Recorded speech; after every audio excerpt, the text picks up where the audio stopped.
A man who wears the 10 pounds of gold. The nature boy, Ric Flair.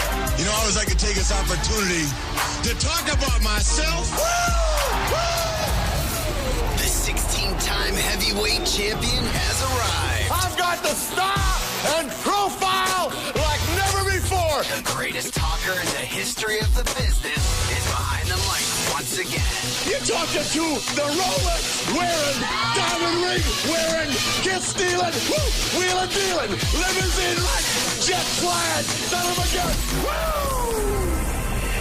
This is Wooooo Nation with Ric Flair. I'm the man. Ric Flair.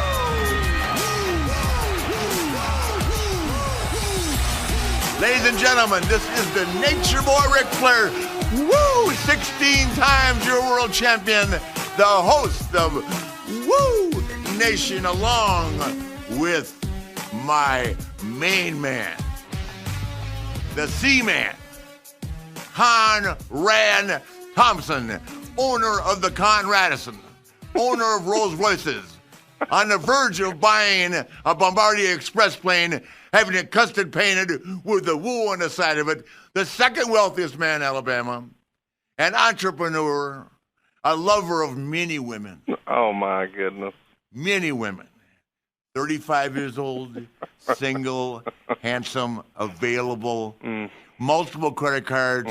He showed me one that color I've never seen before that has no limit on it. Oh, my God. He won't let me hold it, but he showed it to me. So one of these days I'll get him hammered on it. By the way, the king of Crown Reserve. Enough in his house to serve all of Alabama if need be. If there's ever a terrorist attack in Huntsville, the whole community will be at the Conradison. Love you, buddy. Hey, man, I'm excited to be here today. We've got one hell of a guest. This is one we've wanted for a long, long time, and I can't believe it finally happened. But once again, you came through, my man. The man called Sting. Come on. Does it get any bigger than that for you as far as history?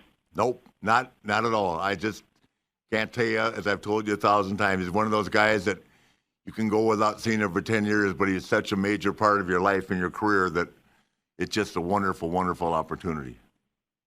And really, it's bookends for WCW. WCW is still loved by so many people, and so many people miss it. And, you know, you could argue that they really got going at that very first Clash of the Champions there in 1988. You and Sting went 45 minutes, or maybe a few minutes longer, but it was head-to-head. Almost 48. Let's get it right, okay? There you go.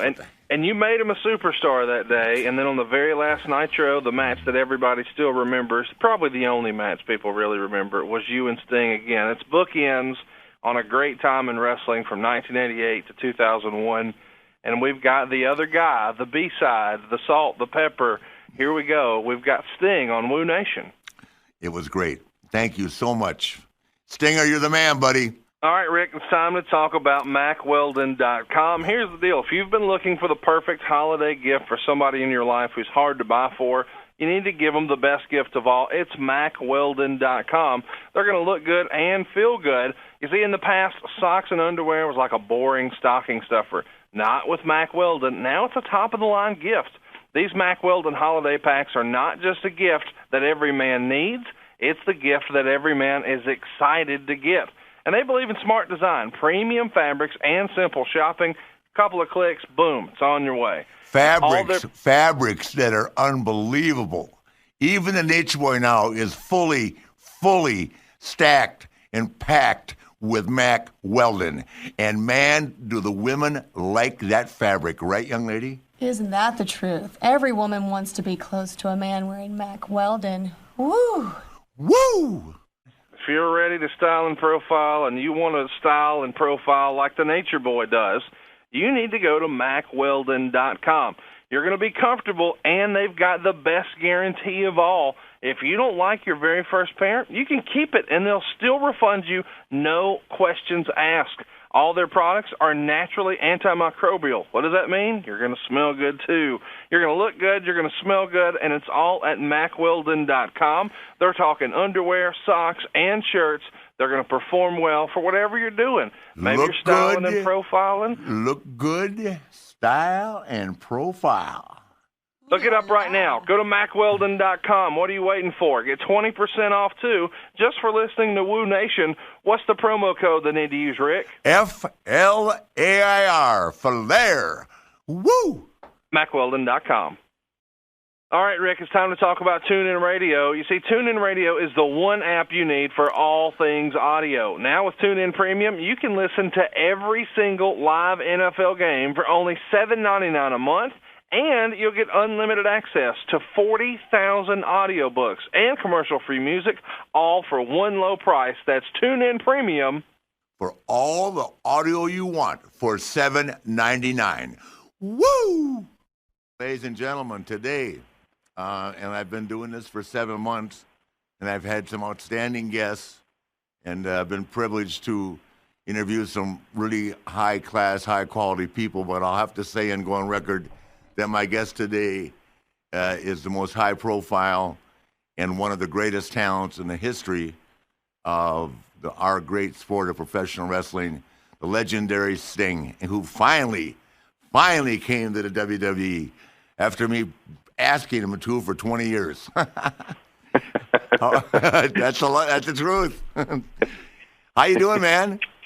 Hey, Rick, I'm doing great. I don't know if I'm worthy of all of those words and to be, categorized with all your other guests that you've had in the past, but it means a lot coming from you, that's for sure. Oh, you're more than worthy. And, just to start out, Steve, I mean, everybody knows how close we are. Even during the podcast, I'll talk about that. By that, I mean our relationship in terms of respect for each other. We don't see each other a lot. We don't socialize, but when we cross paths, that's a very nice moment, and so much mutual respect for each other. But let's get a health update. Last time I saw you, man, you were diving off the top rope. You looked like you were 22 years old, having a match of a lifetime with Seth, and then the turnbuckle happened. Man, are you okay? Well, yes and no. I mean, obviously that night I had some problems. I mean, both buckle bumps. Not Seth's fault, completely mine. I have no idea what I did. I have no idea, but my neck whiplashed on both of them. Yeah. And on the second one, he picked me up, and I'm having a casual conversation in my own mind as I'm hoisted up on his shoulders, thinking, okay, Steve, tuck your chin. I mean, do what you know how to do. This is ridiculous. And I wasn't worried at all, even though the first one I had, a shock going down the left and right side, both down to the fingertips. And I thought, oh, man, you can see me in the ring. I'm trying to, shake my hands out and try to get feeling back in my hands, And then the second time, again, having a casual conversation, and for whatever reason, I clicked out, checked out. I don't know what happened, but I did the same thing. And this time, it affected my leg. Yeah, your leg buckled. I saw that. Yeah, my legs just there was like no strength. They were just the power in my legs was just kind of going away, and I felt like I didn't have control over them, and I didn't. I had a temporary paralysis, and for a few minutes I thought I don't think I can continue. I think I'm done. But I can't do this. I mean, the stakes are so high, and I can't do this to Seth, and anyway, then the crowd starts chanting and everything else. Somehow or another, it just kind of came back enough where, okay, I can do another minute or two here and get out of this thing. But MRIs and all that, and neurologists have been looking at Dr. Maroon out of Pittsburgh. Yep. Yeah, he's looked at it, and he's telling me that I'll have to have a surgery, and the dust only in the last couple of weeks has kind of started to settle a little bit for me. Just trying to get so much done in life, but now it's time to go get this thing taken care of. So, do they have to do a fusion? For me. No. I'm hoping not. I know that's one of the techniques that they use, and I'm not sure if Dr. Maroon will have to do that or not. I've got two spots in my neck that are troublesome. Where there's I guess it's called spinal. Cervical spinal stenosis or stenosis. and that's what it is. So I have two areas in my neck where the spinal canal, which holds the spinal cord, it's kind of choked off in two different locations. And so lucky that a catastrophe didn't happen that night, long story short. So, I got to go get it fixed. I guess John Cena had something very similar. He had his fixed, and Dr. Maroon's done several of the WWE guys up there, and all with great success. So, yeah, he's a great guy. I actually met him for the first time last week. We were in Pittsburgh, and I've had to go see Donahue a couple times because they're always worried about me falling over at my age. So, but I hadn't had to see Maroon yet. But he saw me and he said, "How long you been doing this?" This was last Monday. I said, 43 years. He said, "You must have a couple of headshots." I said, "Probably." But I said, I actually can say that, what I was going to say about you, and I say this to everybody, I tell Hunter the same thing, is that time off is a wrestler's worst enemy, and it's hard to take time off or wrestle once a year. I mean, like Hunter's doing that now, and that's what you basically have done, and then get in the ring and perform at a high level. I mean, it's hard to do because your body. It is. All the running on treadmills and Stairmaster and that has nothing to do with being in the ring. And I'm still amazed at this moment. I watched it right there firsthand. The way you had to, they had 25 guys feeding you at WrestleMania San Jose. Man, I go, he's got to take a deep breath sooner or later because they had 4 waves of calorie giving you, and you never stop punching, man. I said, he's in shape, boy, oh boy! Holy cow! That's a lot because Hunter never does cardio, and he was wrestling Daniel Bryan for 30 minutes. He said, "No, I had to do cardio to get ready for that guy." But it's just different. Working in the ring and running and doing cardio and running outside or any type of machine indoors is totally different than being in that ring for 20 minutes. So my hat's off to you. But I mean, people don't realize what it's like. You put 20,000, 30, 40, 50,000 people around you, and just that ambiance alone. I mean, that can gas you, And then the stress of being in the whole thing. I mean, everything comes into play. So I mean, you can do that treadmill and do any kind of cross training you want to do, but nothing is the same as being in the ring, and especially at your age and my age. Hey, I got with somebody like Seth. I mean, these guys are just tremendous athletes. Yeah, I've got 10 years on you, buddy. Jeez, I know. You're just a kid. Oh man, unbelievable. Well, yeah, well, just glad to hear that. I basically keep up with you through Toronto, and I know you were in a hospital at 3:30 that morning, which I didn't know, but I did get to talk to you that day when you got home. I remember I was with Toronto and I got on the line and said hi. So I'm just glad. I remember. Yeah, I'm glad that you're home and safe and everything. And you just got back from Europe, right? Weren't you on a signing over there? Yeah, I did some stuff in a couple things in London. I went to Glasgow and Manchester. I did some autograph signings and took some pictures and that was good. Yeah, good to be back over there. Yes, so that your injury is not affecting your day-to-day life and travel and all that, then, right? Oh no! I mean, okay. the strange part about it is, I mean, that night I'll say, they put that the neck brace. They always have to put it on you. I mean, that thing I tore it off the first time they put me in it because I got so claustrophobic, and I said, I don't need it. I mean, I feel fine now, which I did. I mean, I walked all the way back to the dressing room, and they're trying to stop me and get me loaded up in the ambulance and put the neck thing on me, and finally Carano and everybody's there, Paul's there. I mean, he's talking to me, Steve, please, you just need to do this, So finally I did it, and I tore it off.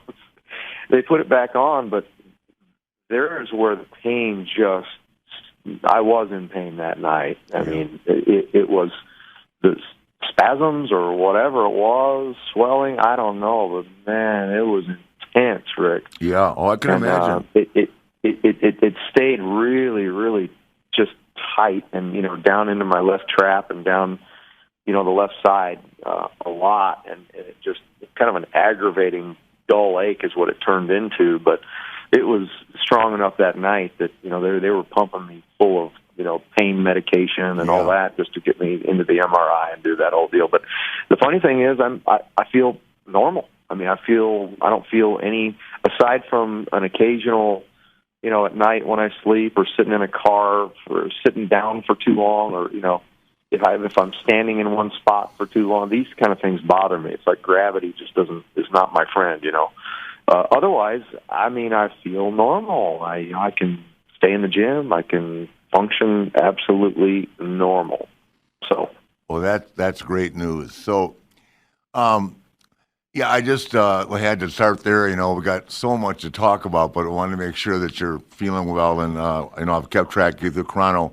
My friend who co-hosts the show with me, Conrad Thompson, is probably your biggest fan, and he didn't get to meet you in San Jose because I think he was gone the day that I saw you in the lobby a couple times. But he'll be coming to Dallas. I'm sure you'll be over there in some way, shape, or form, and he'll really look forward to meeting you. But he has a ton of questions for you. He's a WCW, NWA, WWE walking library. Conrad.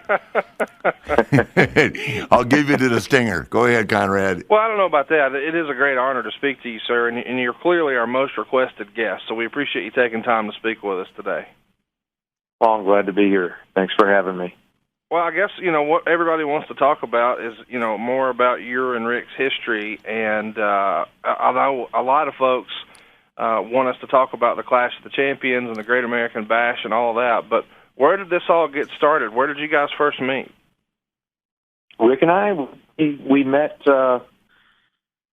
through Jimmy Crockett in the NWA. He ended up buying out Cowboy Bill Watts' smaller wrestling organization in, I don't know, was it somewhere around 1987 or somewhere around there. And so I was kind of adopted in that way. And, Jimmy only took a handful of the wrestlers from Cowboy Bill Watts, and I, along with Rick Steiner and a few others, were the only ones. And that's where I first met Rick.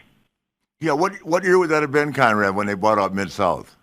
Yeah, I think Sting has it right. I think that was 87 because the whole Crockett thing happened with Turner in 88. So that would have made sense.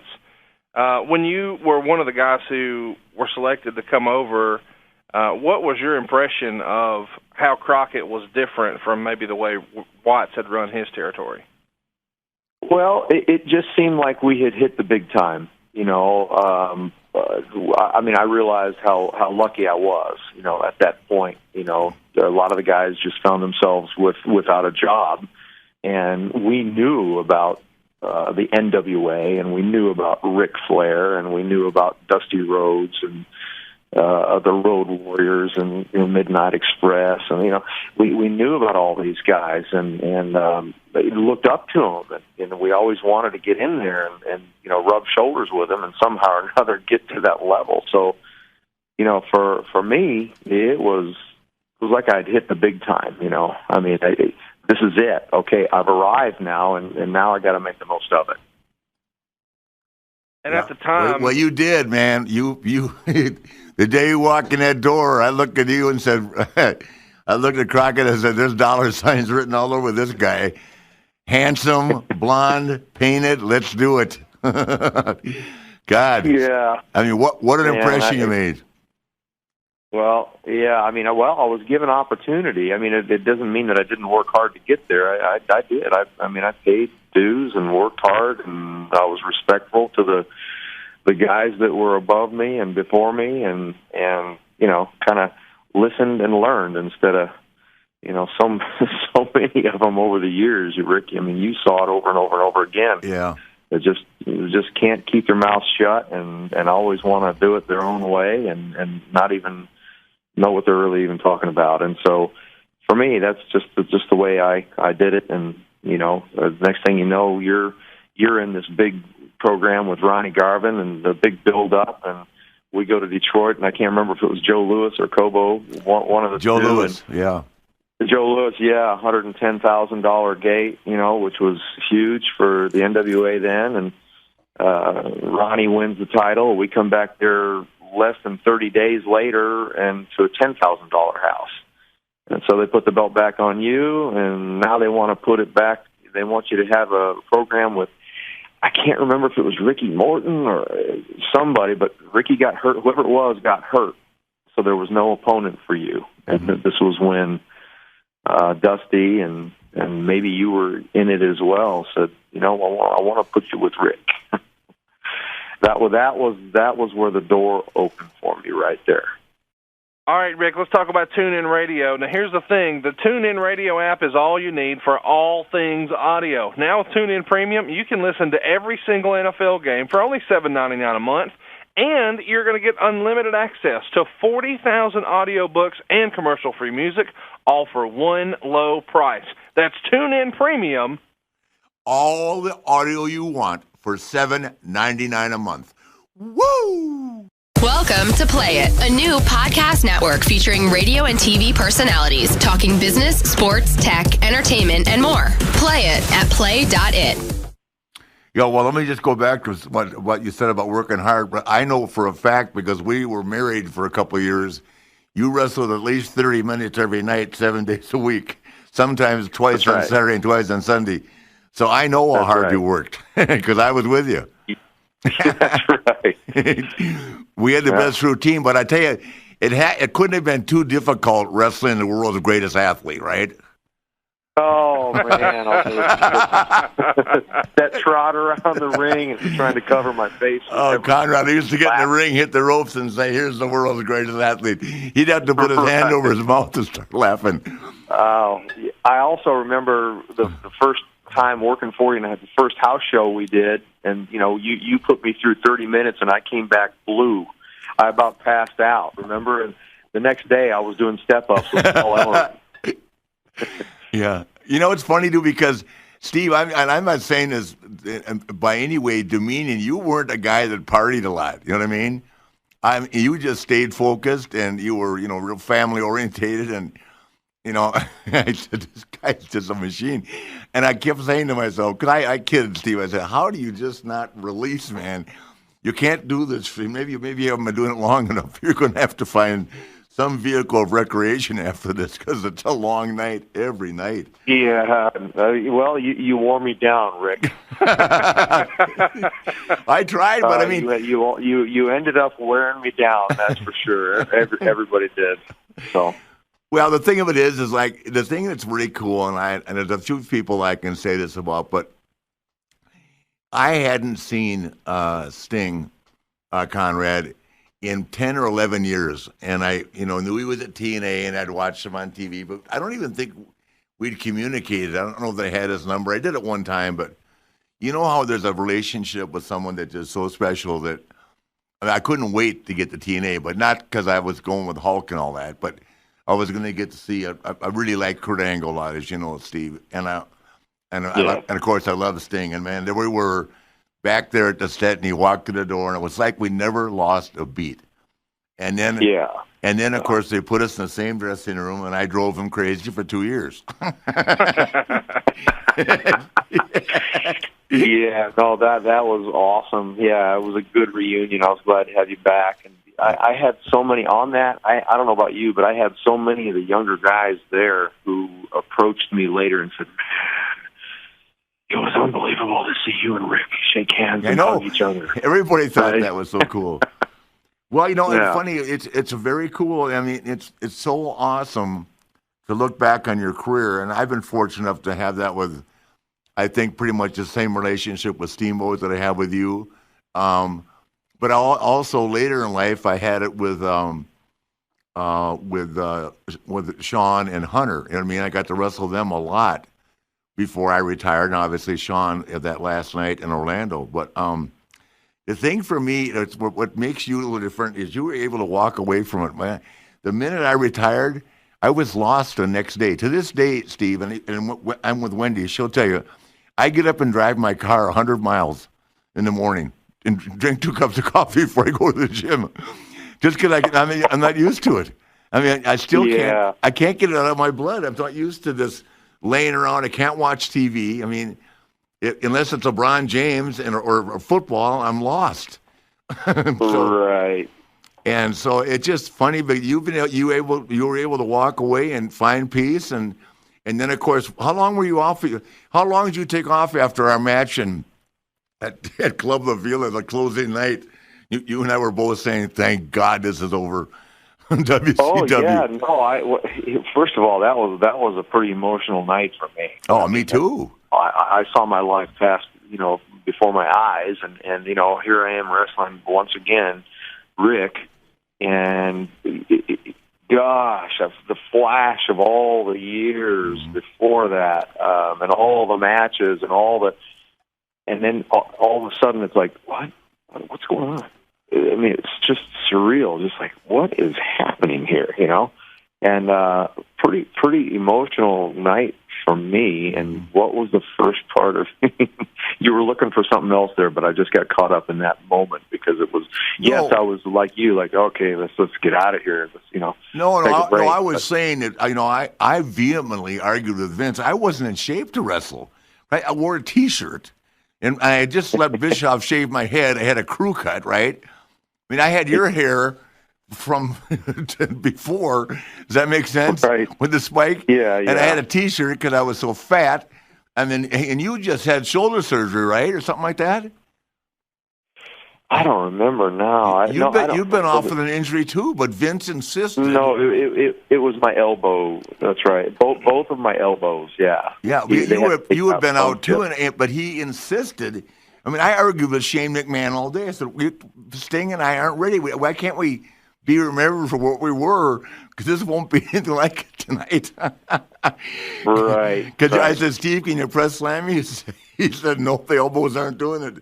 So, it was just a smidgen of what you and I brought to the business. And I actually was embarrassed, but at the same time, I was so happy that place was gone because in the last 5 years for me, aside from when I got to work with you, which once in a while I could talk Eric into, and I'd say, look, I'll bet you anything we get a rating because, you do know that every time they needed something, right, they put you and I together in one way, shape, or form because it always worked. Yeah.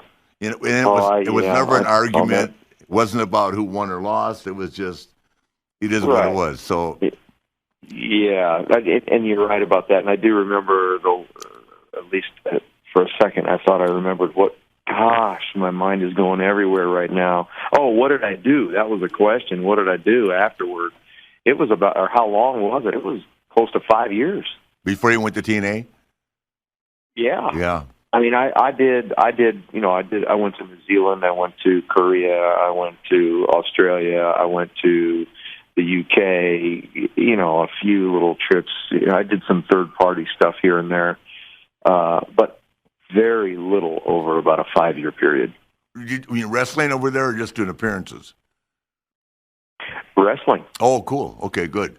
So, well, once you got healed up, I mean, you were still a young guy. I mean, it's funny because we've all been knocked around. I've been the luckiest of all because I don't have any injuries. I did crack C5 in my neck. I remember that, and that I know. Yeah. I had that. I know the pain you had in your neck because I thought I was going to die. But well, Ric, I mean, you just everybody knows this about you. I mean, the most durable of all, probably. I mean, plane crashes and wrestling, and somehow or another, you end up better than everybody. I don't know how that works.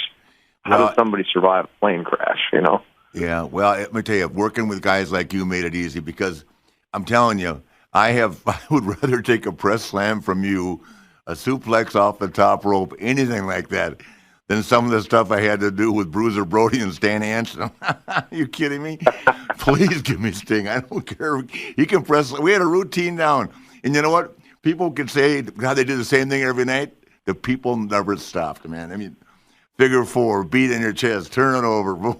backslide. Oh, press I slam. can't tell you how many times, you know, that in the later years when they would put us together and you'd say, okay, you know, you'd talking about, you ready for the press slam? You ready for this? And I go, Rick, man, we got to change it up. Let's do something different. You go, Steve. And you tell me this is a story about, you know, they come here to see me flip over the top rope. They come here to see you beat on your chest. They come. I go, okay. I forget who it was that you said you used to watch. And if you didn't get to see him do that flip over the top turnbuckle, you feel like you didn't get your money's worth. Well, ask Conrad. He didn't. He hated it. Ray Stevens is who you're talking about. He's told me that story 1,000 times. Ray Stevens, yes. Yeah. The name escaped me. It was Ray Stevens. That's right. Yeah, when I was a kid, if he didn't do it, man, I was so damn mad. I went home and said, I may not watch wrestling again. Yeah, that's what you used to tell me. And so I go, all right, let's do it again, you know. Yeah. Well, I mean, how many times, think about it, if I run down, taking the flip, and Steamboat's chopped me running down the apron, right? Then I started doing it with you, and we got just as big a pop with you. Yeah. Except for mine was a clothesline. The clothesline, but it didn't matter. Dumped out to the floor. Right. And the thing about you, Steve, which really was that same thing about Steamboat, I will say that. Shawn Michaels, Hunter, the same way. A lot of guys don't like it. Steve, let me whack him, Conrad. I mean, he had that chest, you know, that perfectly carved out chest, flat on top, and he let me whack him, and that's all I needed, because that was my offense: a knee drop, falling on my face, and chop. Right. And you go around 30 days straight doing that every night. I mean, you're black and blue going into the ring, and by the end of the night, you got trickles of blood coming out of your chest. Yeah, and that's if I didn't catch you with the blade I had on my finger. Oh, yeah, I remember that one. Yeah, Austin called me Edward Scissorhands. Perfect. Well, Conrad, jump in here, man. Tell him what some of your I know that you like that Clash of Champions match. We went 48 minutes, and Jackie Crockett screwed up the time, so I sat in the Scorpion for about 15 minutes, which, I mean, not literally, but about a minute, and it should have been like just 10 seconds. But aside from that, that was a hell of a night and a hell of a match for both of us, and it got a lot of attention, and it got like a 7-8 rating on TBS, so they were flipped about that, and we were up against WrestleMania. Remember, Steve? Oh, yeah. I'll never forget it. I mean, commercial-free, first time in the history of television that any kind of sporting event of any kind went 45 minutes without commercial. Yeah, and everybody thought, there's another example, everybody said, do you think he'll get tired? I said, I don't think he will. I mean, I don't see it. And, man, you didn't. You never slowed down. We never brought the pace down. I wasn't one of those guys that believed in what they call a rest hold, Conrad. Right. You know, because why if they're buying it, me being a ping pong ball, and then when I just get him down and I threw him in the railing, which he took so good, and people can believe that, and then, you know, I get him down a little bit, and he sold like crazy. And when he came back, I mean, he never got tired, and that's to me what defined that night. We probably gave him more wrestling in that 47 minutes than a lot of people have seen in years. Does that make sense to you, in my opinion? Yeah, no, I would agree with that for sure. And, you know, I'm always, you know, outspoken about that match and what it did for me. And I know that, of course, you always want it to be as good as you can possibly make it. But I know also that, you know, you had the power to make or break me that night, you know. And I'll never forget it. And I'm glad that I had the relationship I had with you, because you decided to make me. And it put me on the map. That was it. Now I was off and running. Well, let me just tell you something. It wasn't a difficult decision. All I could see, number one, I can't help but tell you, and I'll keep telling you now, the two nicest guys in the history of the business, and I've been in a long time, are Sting and Ricky Steamboat. Just the two best. And I don't budge in that statement. I mean, I have a lot of other people I think the world of. But if there's two people, and Conrad, I tell Conrad this all the time, there's two people that are just sometimes you think are just too nice to be in this insensitive business, because it is insensitive. but Steamboat prevailed. I mean, and then, of course, Steamboat and I and Sting got to travel a little bit in Europe, which is another story. But, and Steve, just, some guys are just so damn nice. And, we always internalize. There's, once we got with Turner, it became more of a business that, prior to that, I never even had a conflict working for Crockett. But the minute that Turner got involved, I mean, by Turner, I meant the company was with Turner, then all of a sudden it became, an issue that, it became very political. So, who knows? Yeah. And I'm sure you felt the same thing, Steve. I mean, you went through all that stuff, and, and then along came the stuff when comes Hulk and Randy and Kevin and Scott and Sean Waltman, and we got 5 different camps to kind of put you and Luger in one area, me and Arn in another. And Arn and I were just there for filler anyway, and then Nash and Hall somewhere, and then Hulk and Randy. And it's just like it was a musical chairs. It was a game, and for me, I just couldn't get to the bar fast enough with me and Gene and get a martini. Not kidding. Yeah, I know. Well, at that point, we all were. Oh, geez. I was doing the same thing. So God, it's funny because the greatest story of all, and I have told this to Conrad in private, but so we worked this angle out where it's me and Steve against Arn and Brian Pillman in Detroit, and we stole it. Remember, that's where I sucker punch you and we beat you up, right? Yeah, at a pay-per-view. We stole it. I mean, when I turned around and nailed him, and I turned on Steve, they were so hot. We get the TV the next day. It got over so big, so they booked me and Stinger in the main event, and they go, Sting's going to beat you. I go, okay, no big deal, And so he had arm feet in, and he kicked both of our butts, double scorpion, everything, all the and then Eric walks in the locker room and goes, Sting's back. Sting's back. He didn't even say thanks to me, and then he put him. And then Steve was gone. We never even had another match. I mean, we never had it was never me and Arn. I mean, we never had any tag matches. Every time something got over with me, sometimes he just would shut it down because we stole it at that pay-per-view. I don't care what anybody says. No, we did. I'll never forget the reaction when you suckered me, and they didn't heat on me, and I'm trying to make that tag, and I milked that thing as good. Oh, it was great. Could.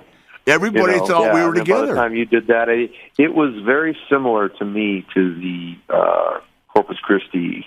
When you turned on me there, the Horseman. It was the same kind of heat. They were pissed. Yeah, well, that was great too. I mean, I got to tell you, if you look back on that angle, we're just changing for everybody listening. We're talking about. We had a Clash of Champions in Corpus Christi, and where we gave Sting an opportunity to join the Horsemen or quit the bit, or I guess join the Horsemen, right? And and Ole cut a tremendous promo, as did Arn, and I was just standing there with my sunglasses on. And so when he came back out, we gave him like an hour to think about it. He came back out and was really, because that Corpus Christi was a hot town. The crowd was hot. And then we sucker punched him, boom, boom, boom. And then the worst thing that ever could have happened, he came down to get me in a cage match or to interfere in a match. And I didn't know he got hurt. And he dropped to the floor and he tore his patella tendon. And he's walking up the ramp limping. I think he's just working, right? And I run and tackle him wide open on top of the ramp to start beating him up. And he goes, Rick, my leg is broken. Please get off me. I go, what? I tackled him. I knew exactly what I did. Oh, my God, because I felt so bad. And you went from there to the hospital and from there to Birmingham. And Christ, I gone for a year. But, I mean, it was all my fault. I mean, I think you hurt initially hurt it falling off the cage, but it sure didn't help me jumping on top of you. Because I jumped on top of your back. I heard it about 1 month earlier with Lex. He gave me a suplex where I cut the flip and land on my feet, and I didn't get rotated enough, and something happened. I felt something tweak in there, like a little tear or something. Well, So I took Advil, on and off for that month, and it really helped a lot, and I felt okay. But, in those days, we're doing, TVs, like 2 TVs sometimes. Yeah. And you're in on every single segment. So you get warm, then you cool down. You get warm, you cool down. You get warm, over and over and over again. I had cowboy boots on, and I had to run down, the ramp there, and then jump up I was going to jump up on the cage, climb in, and you and I were going to do our business. And, I jumped off that one leg, and it just snapped. And, I thought somebody whacked me with a pipe or something, Yeah. And I look back, there's no thing. Everyone's sitting there, and I reached down, I felt my knee, and I went, oh, my kneecap was way up into my thigh. So I jumped down, on that one leg, hobbling around. Doug Dillinger's there, and Wooooo, and I go, Rick, he's climbing the cage. He's coming. I go, stop him. Like, my leg, I can't, my patella tendon is gone. I only have one leg right now. And Doug's going, I'll stop him. There was no stopping you. Well, I didn't know. You came down, you ran the 40 in about 4.42 flat, and dove over the top of these guys. We got it on film, but there I am. I got you. Oh, I know. Angling, you can play it back on the network right now for $9.99. And if you want to, Clash of the Champions 10, it was from February of 1990, and that seems like that came just a couple of months after you guys had kicked Sting out of the Horsemen, and I assume that was supposed to be a fast track to what eventually wound up happening in July at the Great American Bash. What was the initial plan to make Sting the champion? It was probably supposed to happen before July. Well, that's the way you guys remember it? No, this was Big Heat. Here's the deal. He was supposed to win the championship at the next whatever. I was after that, and the match was set. But so then that was the Big Heat because Herd said to me, well, you're going to drop it to Luger. I said, no, I'm not. I'm dropping it to Sting. That was Big Heat. That was the start of the end with me and Herd. Because I said, hey, I promised him, and he's the one that worked. You're not just going to, change this deal up, because, you're not just going to. That was Jim Herd's way of thinking. Well, Sting's not available, screw him. I mean, you know what I mean? We'll just go somewhere else, and instead of staying with it. And I just said to him, because at that point, Steve and I, it's not like we socialized, but we had become more than friends. And I told him, I said, don't worry. I may not have it, but if I got it, it's going to you. It's not going to anybody else. Yeah. But he got. Yeah, and it was 5 months later too. It was February of 1990, and I went back to Atlanta, and 6 days later went to Birmingham, and Andrews put it back together, and he said, "You're going to need 7 months, minimum." And I remember coming back in 5 months. Yeah. At the Great American Bash in Baltimore, 1990. Yeah, sold out, man, and we rocked it too. Another night. Jesus. Yep. And that was just awesome. So, yeah, I just was so difficult. At that point, I was exhausted with Jim and I, or Herd, or whatever I'll call him, Jim today. I'll be kind. But it was just so hard because to have someone that didn't understand the business in any way, shape, or form, or the mechanics of it internally, not maybe business-wise, but money-wise, but it just to be so difficult. I think it wore everybody down. It just changed the demographic of the company, and obviously, yeah. Well, we were a wrestling company producing wrestling, and then we turned into a TV company producing wrestling, and exactly. All the suits and ties. Jim Herd being one of them. That was the first time I just about left and went to New York. I hadn't had any conversations with Vince at all, aside from at a NAPTY convention once, a few words here and there, but and very friendly and all good. And it came time for me to negotiate my contract, with Jim Herd, and he threw an offer out, and I said, "What? And I'm thinking Road Warrior money and Flair money, and and I said, "What? I'm not going to do that." And he said, "Well, what do you think?" And so I threw a number out there, and he just about gagged. I mean, he said, "Well, I see no precedent for that. Steve Avery, pitcher for the Atlanta Braves, he's only making $100,000 a year." I said, "He's going to make millions coming up here. This is his rookie year, and I'm not in my rookie year, by the way." Yeah. And so that I'm standing firm on what I'm presenting here. And he said, all right, well, and I thought that was it. So I was prepared to, whether Vince would take me or not, I was prepared to at least. He would have taken you. Are you kidding me? It's, well, I just, he ended up called. He said, okay, I'm going to give you what you want. So the rest is history. Then you drove out and bought the Ponderosa outside of Atlanta. Everything you touch turns to gold. Real estate, man, over the years, I don't know, just for some reason, it's just more times than none, it has worked. I mean, hey, Conrad, really worked well. Conrad, he had a place. We have a not ongoing joke. The fact Conrad lives in Huntsville, Alabama, and he has what we refer to as the Conradison. He's got 11,000 square feet, Stinger, on a mountaintop in Huntsville. He has more square footage in his home than the whole city does. Nice. Yeah, he drives nice. He's got a $347,000 Rolls Royce. Okay. Oh my God. People don't even know what kind of car that is in Huntsville. Okay. So we call his place the Conradison. So Steve Stinger had the Conradison in North Georgia, North Atlanta. How many acres was that, Steve? It was only 40 acres, Rick. But 40 acres in the land at the right time is pretty cool. Isn't that Sugarloaf Country Club now? I had 800 feet of road frontage that a developer desperately wanted. Wow. And once again, he told me he made an offer, and I said no. And what would it take? And I threw a number out, which was ridiculous, because I didn't want to sell it. Yeah. And he said no. And 30 days later, he called me. He says, "Okay, I'm ready to do business." Okay.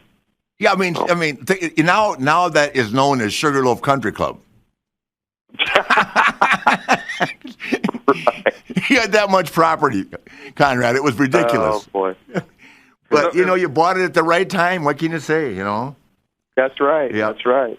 Welcome to Play It, a new podcast network featuring radio and TV personalities talking business, sports, tech, entertainment, and more. Play it at play.it. So how did you get into real estate? Did that start with gyms? It seems like back in the day, with Rick and Lex and yourself, everybody started getting into the gym business. I know Steamboat had one. Is that how kind of the real estate aspect of your career started, or what got you interested in that? No, it actually started even before I got into wrestling. I had my employer at the time. I had really nothing going. I was bartending, bouncing in nightclubs, doing bodybuilding competitions and trying to figure out what it is that I was going to do.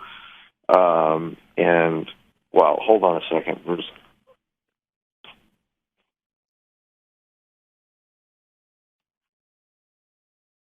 Sorry, somebody was approaching me right there. Where were we? Oh, you were talking about your employer back in the day. You didn't have anything going, bodybuilding, doing bar stuff, and maybe looking at real estate. Yeah, in the real estate part of it, yes. I ended up that employer had a friend who had a home in the town that I grew up in and was trying to find somebody to, long story short, share some equity with him. So I moved into the house and decided to share equity with him, and all I had to do was upkeep the house and keep the lawn mowed and this and that. And so I did that, and when it came time to sell, I would get a certain percentage of the equity. And so I cashed in on that and invested in a Gold's Gym. And that's where the health club stuff started for me, is I invested into a Gold's Gym in Reseda, California. That's the San Fernando Valley, and one of my partners was Ed Connors, who was the treasurer of the Mecca, the very first main Gold's Gym in Venice Beach, California.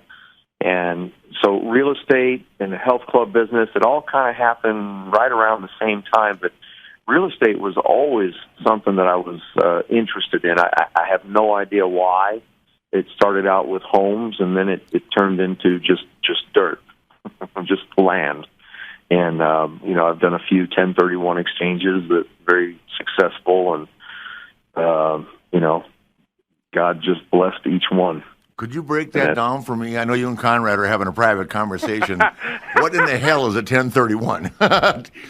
Just so I can go on. Just so when people say about a 1031, I know what it is, okay? You hit on taxes as bad as you should. Yeah, this is how you avoid capital gains tax. Oh, okay. Well, I haven't had that issue lately. I've been in the alimony department lately, so. Oh, that sucks. I've got my own capital loss system. When that developer we were talking about in Atlanta, when I sold the property to him and put the money in the bank, then I wanted to buy something in California. The state of Georgia wanted 10% of the money. No, I'm sorry, it was 6%. 6% of the money to take it out of Georgia. Wow. And invest it somewhere. And I said, what? This is on top of the capital gains tax. So I said, no, I'm not going to do that. I'm going to do this different somehow or another every single time. And that was the first time that I thought, this money, what a waste. I mean, I love the idea that you're able to put some money in your pocket, but I hate the idea of giving a percentage of it to the government or to anyone else if you don't need to. Yeah, well, along those lines of the fitness thing, Conrad, I've told you, but I walked into that Main Event Fitness, when they built the first one down by the Hyatt, and is it Windy Hill Road, Sting, or is that what it was? Yes. Windy Hill, yeah. So I walk in there and I go, God, this is cool. Maybe I could do this in Charlotte. So you and I started talking about business back then. It's only because of Sting and Lex, who introduced me to these people with the equipment representative and stuff like that. And then I flew out to Goals. I met Ed and made a deal with Grimkowski, and I opened my first one in Charlotte. But I stuck with Goals, where they developed their own brand of the Main Event. But I ended up owning 10 of them as a result of the influence of Lex and Sting in the fitness business. I mean, I rolled. I had them from 93 to 2001. I wish I still had kept a couple of them, but it's been so diluted now, and like these places are open for $18 or $12 a month or whatever it is. Oh yeah, there's so many 24-hour health clubs now. Not just 24-hour fitness, but I mean there's a variety now of clubs in every town you go to. Yeah. And but for me, I don't have any interest anymore. Yeah, I don't know how they do it. If in 1993, I was getting $44.95 a month. And I had every one of my clubs had a draft of at least $110,000. By draft means that's how much was coming in guaranteed money to pay the bills with. Does that mean, you know what I'm talking about, Steve? I'm trying to explain it to any fan that's not getting it. Because we worked hard on building those drafts, but the one in South Park, the first one I built, which once again Steve advised me to pre-sell and all that, I sold 1,800 memberships before the doors opened. Oh.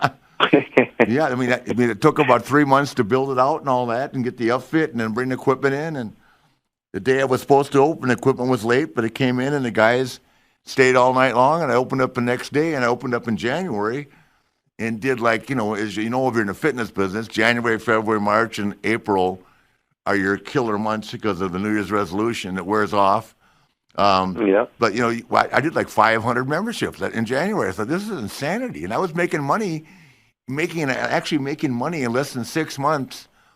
I mean, making money I'm profit in less than 6 months on a 20,000 square foot club that was costing me about $108,000 a month to run.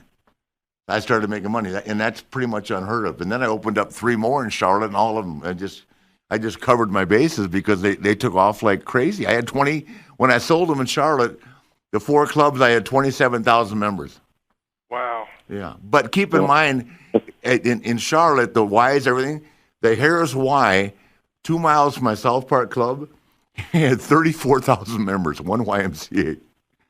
Because in North Carolina, they build these YMCAs with running tracks, Olympic swimming pools. I mean, they've got paddleball court. I just had fitness centers, that we had aerobics and we had cycling later on and all that. But these YMCA's, and they've just basically taken over Charlotte pretty much. It's really hard to compete with them because they built inside these mecca athletic facility is a 10,000 square foot workout room, which is enough, and everybody goes there, and they pay like $60 a month or 70, I guess, for maybe $100 for a family membership. Those Ys just kill it. I know they're nonprofit, but the money's going somewhere. Yeah.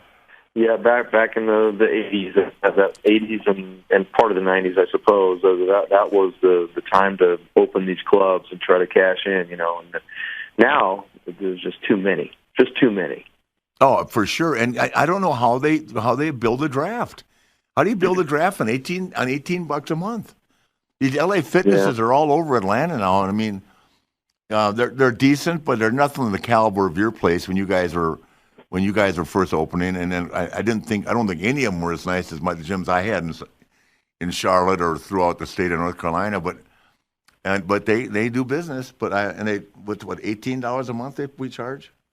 $18 a month. I don't know how they make any money. Right. So, Sting, talk to me a little bit about the guy we keep referring to, Lex Luger. I know that Lex is commonly mentioned anytime Ric Flair's name comes up or Sting comes up. Talk to us about kind of your friendship with him, and then, Rick, I'd also like for you to expound on why these two guys. It feels like, when the NWA was transitioning to WCW, you really spent a lot of time trying to make two new stars in Lex Luger and Sting. What was it about those two guys that really stood out to you? Well, I'll go with the same thing with Lex. I mean, Lex Luger, and I don't care what anybody says, to me, is just a nice guy. And I think, he's had some personal problems. God only knows we have them, and it was terrible. I think it caught all of us off guard. We've had Lex on the podcast, Steve, and had a real nice conversation with him. But, to me, I had fun with Luger. I didn't have a problem with him. I mean, a lot of people were upset because the thing that upset everybody is he had played pro football, and he knew what an agent was. So when he came to Crockett, he had an agent who negotiated a deal, and Lex started out from day one with big money. And that's what started, some of the problems with Crockett, because then Road Warriors got mad, and then, of course, I got mad. So I'll take the press slams that pay me the same amount of money, okay? No problem taking the bumps, but I'm not doing it for half the money. But here's the deal, nobody understands this. And Steve, this is not to hurt anybody's feelings, but Steve Borden, Sting, became a great performer. Lex never got to that level, but in all fairness to Lex, he didn't have enough time to really learn because they pushed him to the top so fast. And, I mean, he hadn't prepared himself. He was in Florida for a little while. Then he came right in there. And, I mean, within 2 weeks, he was with the Four Horsemen. And within 3 months, he's working with me. And he's out there with me and Arn and Tully. And you can learn on the fly, but it's hard to pick up the business that fast. And where you had a chance to pick it up and you got to wrestle a lot of different guys in Louisiana at first, and then you came, of course, and wrestled a number of people aside from me. They put Lex in the main event because, Arn used to say to me, man, you can't be doing that. I'd tell him, you can't hit him and say, don't go down, right? I said, well, I'm going to go out there after watching you and Tully wrestle the Road Warriors, and I'm going to wrestle them for 30 minutes. What do you want me to do?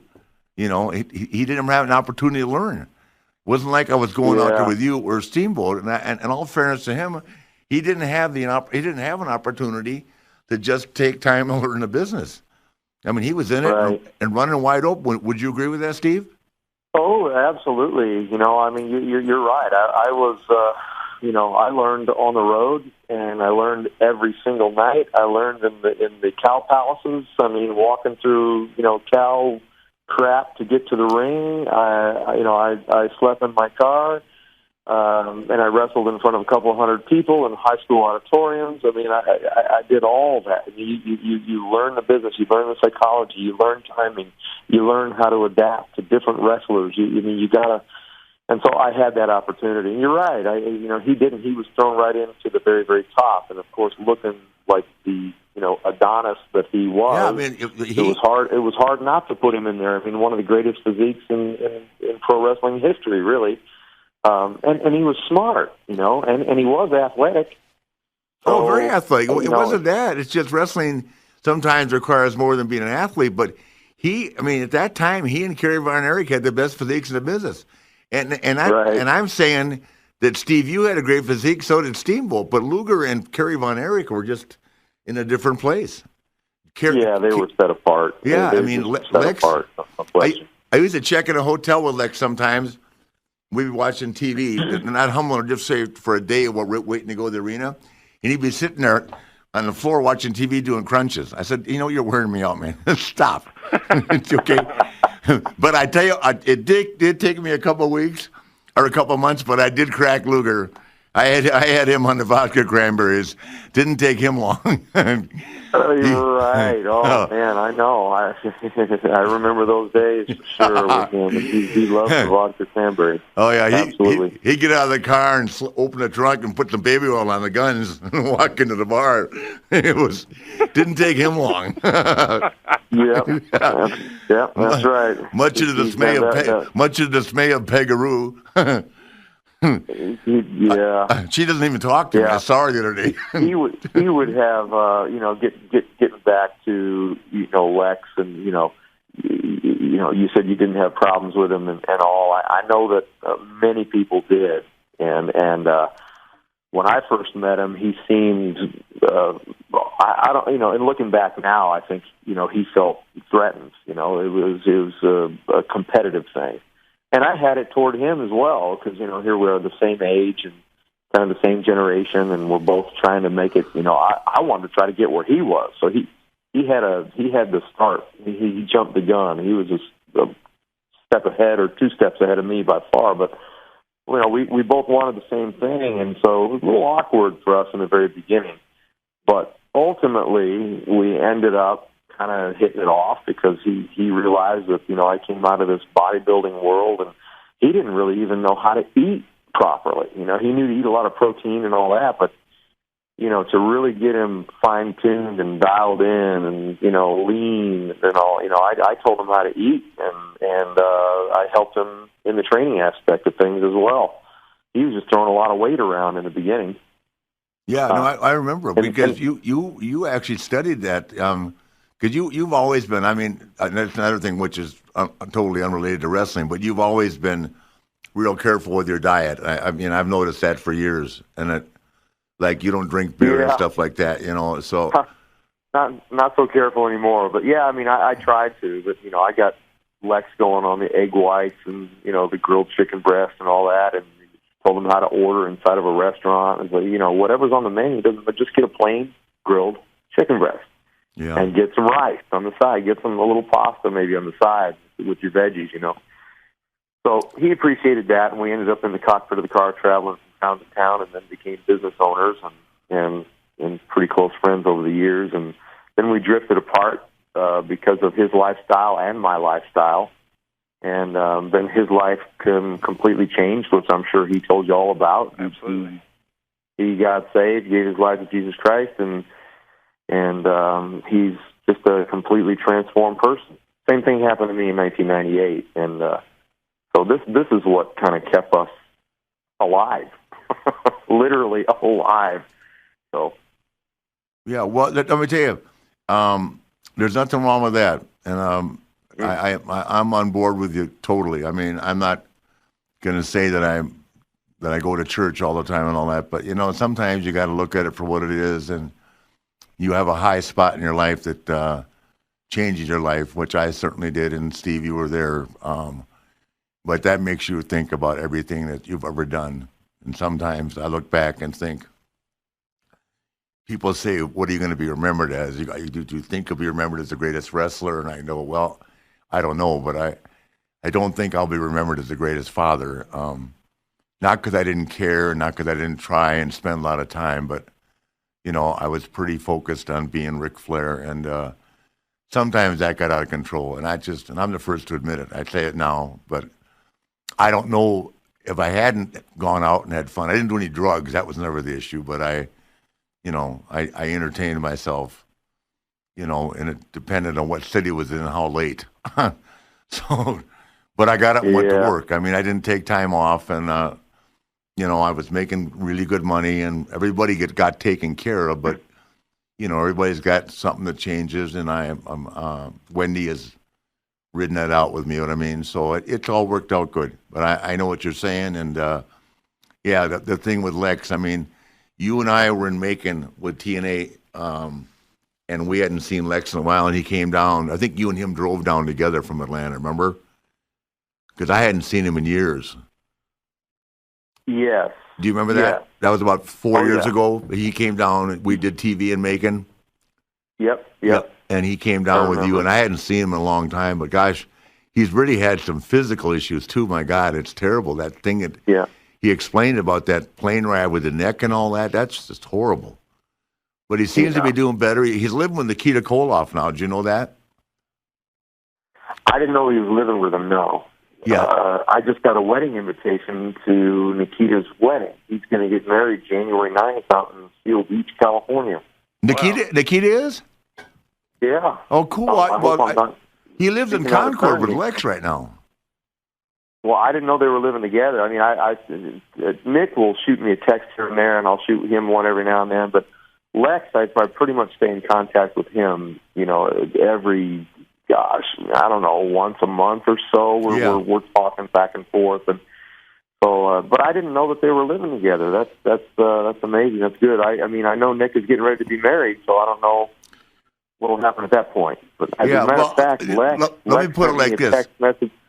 What's that? I was going to say, Conrad. Let me put it like this: he's in Concord, North Carolina. Maybe he's not living with him, but he's in moved. The same area. Yeah, they're close. Yeah. So, and I was shocked that there's nothing in Concord, North Carolina. No offense to Concord, but I didn't know he left Atlanta until we talked to him that day. So, but it's a real quiet little town, and that's probably best. That's what I need, to be in a quiet little town. Yeah, right. In a dry county. well, Sting, what's next? There's lots of talk online that maybe this is going to be the Hall of Fame year. If that were to happen, and what would that mean to you, and who would you like to have induct you? Well, I mean, if it were to happen, it only makes sense that Rick. Oh, listen, Conrad, I'm way ahead of you. 2 years ago, I texted him. I said, buddy, if you're going in the Hall of Fame, I want to induct you. I put the pressure on him 2 years ago. Yeah, well, no pressure at all. I mean, I've been asked that question so many times over the years. Who would you want to do it? I said, well, I can't think of. I mean, Rick would have to be the one. The first choice. And I'll go buy a brand new suit. I'll be clean as can be, man. Well, let's put the pressure on him to make it happen. You're in Dallas. All you got to do is drive over there. You don't have to travel very far.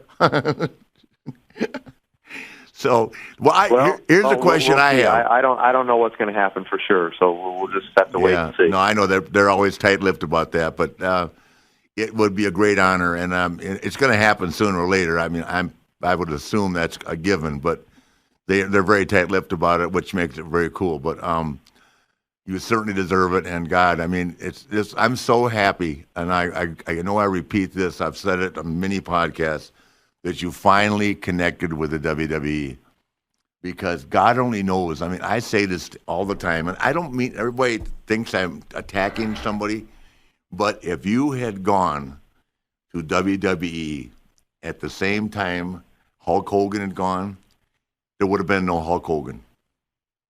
That's how over you were. I don't know. I got news for you. If you could have dealt with the politics, and if he'd given you the green light, because you had something that nobody at that time had in the business. Yes, Hulk was phenomenal in his role, but he was a much more limited performer than you were, and that the paint and everything, it was the right time, and totally different than the Road Warriors, because you actually, and I've always said this about you, you invested money in your wardrobe. You kept your attire fresh. I mean, you had robes, you had jackets, you had all kinds of stuff. I mean, and that to me made your gimmick even more special. Does that make sense? Definitely it does. I mean, so many guys go out there night after night after night. Now the kids just wear their T-shirts, their marketing T-shirts. Right. Right. Yeah. I mean, but if you think about it, I mean, I'm glad that I did it too. I at least I have bragging rights now to say that I did WrestleMania. I wrestled for the world title. I can say these things for the WWE. A lot of guys cannot say that. I think I've done just about everything there is to do, and so I feel good that I can look back and say that I actually did something with WWE. Vince McMahon used to tell me over the years, going back to that conversation I had with Jim Hurd, several times I did talk to Vince, and I would always end up getting what I wanted with WCW financially, and Vince would say, just remember to cross your T's and dot your I's. Someday I know we'll do business together. He said that a couple times over the years, and here we are doing it. And I mean, he was right. It was like a prophetic thing, I guess. I don't know, and I'm glad that it happened. Yeah. Well, let me take it one step further, because Conrad mentioned what was it like coming from Mid-South to Atlanta to NWA. And I'll just throw this at you. You had to be in shock the first day you came to a WWE event, because it's a little bit different than TNA, man. Would you not agree? No, it's night and day for sure. Yeah, starting with the catering. You might as well be eating at the Westin Hotel. I mean, the catering itself is right. It's not a hard gig. It goes on all day too. Yeah, and the production facility, the production vehicles, and it's a job and a half to go there and work all day long. But it's very first class. They treat you with so much respect, and the production people, man, they go so far the way to make everything as convenient for you as possible. Doesn't mean you're not going to work your butt off, but it's so different than any other place I've ever been. So right, same here. No, this is a class of its own. There's nothing like it. Nothing like it anywhere. I mean, you just look at the training facility in Orlando, the public relations department up there, in the big tower, the big building. I mean, every single person on every single level seems to be passionate about what they're doing. They really enjoy their work and what they're doing. They believe in it. And, I had so much confidence, given to me by all those people. They were just so glad to have me there. And it's just been a good run, a short one, but a good one. Well, it's a compliment to you and who you are, because you're always a gentleman. And I have to say something just on the side here. You think there's any ego involved in that Titan Tower?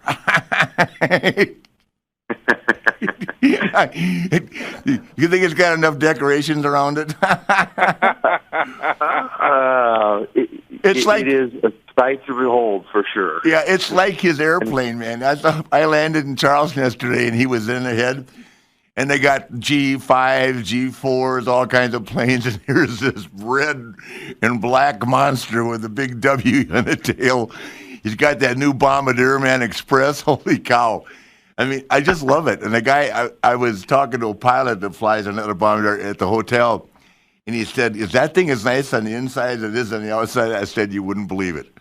It's like being inside the Ritz-Carlton." Have you been in it, Steve? Have you flown it yet? No, I have not. No, I haven't flown in it. Yeah, no. You've got to make one trip on that. Holy cow. It's everything that you think that you want in life and more.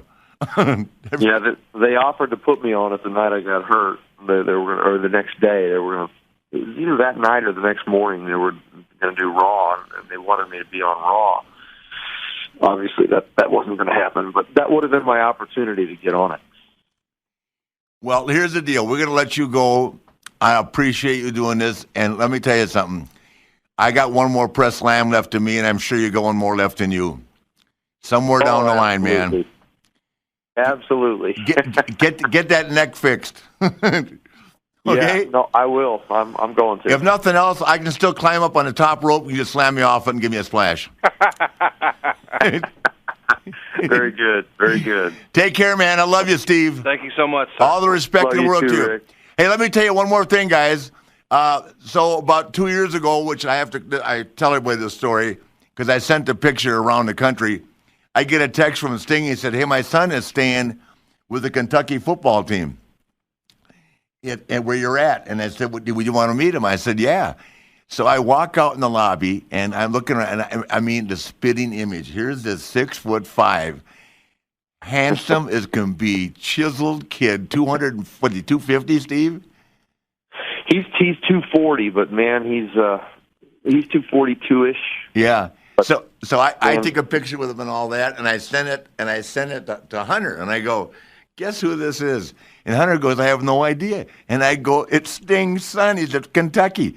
I mean, he looks so much like you, and what a nice kid. Well, you guys did a great job with him. Congratulations. Oh, thank you, Rick. Yeah, he's still holding out. Yeah. We're hoping somebody will pick him up. He's going to do the combine again next year. We're absolutely sure. He's in Lexington right now training. I was talking to him yesterday, and he's definitely going to keep it up. Well, if you want to fly me in to help him learn how to run that 4.240, I'm available. I'll have him come see you, Rick. World's greatest athlete. Woo! Right. Beat on your chest and give us one woo, Steve. Oh man, I can't. My voice, I couldn't do it. I gotta do it for you. Woo! I'm giving it to you in spirit, man. Okay. Thanks, buddy. Love you. All right, love you too, Rick. See you soon, Thanks, man. Sir. Well, Rick, we could have talked to him for another hour. I know. See, man, did you like it? Man, that's unbelievable. It's one of those deals where, he's been somebody we wanted to get on forever, and we wanted to wait until the time was right. And I just don't think we're going to be able to top Sting. I had another hour's worth of questions. There's just so much history between you guys. We got to get him back another day. Yeah, I'm sure he will. He was so receptive and so nice, and gosh, he's just a wonderful person. So I can't thank you enough, Conrad. I mean, he hasn't met you yet, but we'll make sure that happens in Dallas this year. But I'm sure he'll be there in some shape or form, hopefully for the Hall of Fame. But that remains to be seen. So thanks to you, man. I hope your foot gets better. Man, I appreciate it. Thank you very much, sir.